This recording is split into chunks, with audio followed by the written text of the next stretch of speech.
Un wedding planner ou un wedding prestataire doit-il afficher les tarifs sur son site? Je remarque qu'on est très différents là-dessus et qu'il y a pas mal de prestataires, que ce soit des wedding planners, des décoratrices, des photographes, etc., qui n'osent pas afficher clairement leurs tarifs. C'est vrai que c'est une question que je me suis vraiment posée. J'avais moi-même très peur d'afficher mes tarifs parce que je me disais que du coup, j'attirerais beaucoup moins les gens que si je ne les affichais pas. Honnêtement, tu as beaucoup plus d'appels lorsque tu n'affiches pas tes tarifs parce que les gens sont curieux, parce que les gens vont potentiellement s'attendre à ce que tu sois moins cher, donc ils tentent quoi qu'il en soit.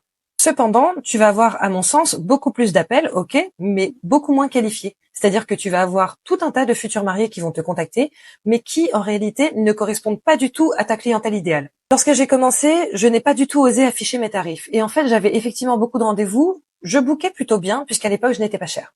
Au fur et à mesure où mes prestations ont été de mieux en mieux et donc de plus en plus chères, parce qu'à mon sens, ça va de pair, là, j'ai continué à avoir beaucoup de rendez-vous, sauf que on n'était plus du tout sur des futurs mariés qui étaient alignés avec mes tarifs. Résultat, je me suis assez rapidement rendu compte qu'en fait, oui, potentiellement, tu vas avoir beaucoup de rendez-vous, beaucoup d'emails, beaucoup de messages et beaucoup d'appels. Seulement, tu auras au prorata beaucoup moins de signatures également.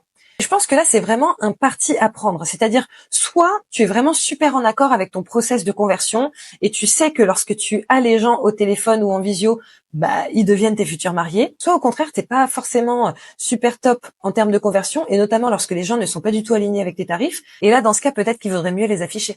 Personnellement, je suis plutôt bonne en conversion. Cependant, j'ai bien conscience d'avoir un tarif qui est assez élevé dans le milieu. Et du coup, j'ai décidé de les afficher clairement. Comme ça, je ne perds pas du temps dont j'ai besoin justement pour organiser les mariages pour lesquels j'ai signé, en faisant des rendez-vous avec des futurs mariés que je ne signerai pas. J'aimerais bien savoir ce que tu fais de ton côté. N'hésite pas à me le dire en commentaire. Bisous bisous!